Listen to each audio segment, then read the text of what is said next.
Welcome to The Last Breakfast. Please enjoy the video. You start by ensuring both devices share the same Apple ID. This is non-negotiable. Once that's done, enable Wi-Fi and Bluetooth on each device and connect them to the same network so data transfers reliably. Make sure iPad OS and iOS are updated. Outdated OS versions can block health sync. Then open Settings, tap your name, select iCloud, and toggle Health on. This begins the sync authorization process. It lets the Health app store data in iCloud and appear on your iPad. Now you explicitly enable health syncing via iCloud.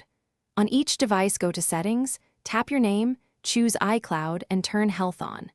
Next, open the Health app on your iPhone, tap your profile, and check devices to confirm the iPad appears as a destination. This verifies permissions. Once enabled, allow the iPhone to upload data to iCloud. Leave both devices unlocked and on Wi-Fi for about 10 to 15 minutes, so the initial dataset can transfer without interruption. Finish by opening Health on your iPad and confirming entries, steps, sleep, and vitals mirror the iPhone. If data doesn't appear, first give it a few minutes, then sign out and back into your Apple ID on both devices to refresh iCloud. Restarting both devices often clears transient errors. If issues persist, check iCloud storage space and reset network settings as needed because sync fails when storage or connectivity is limited.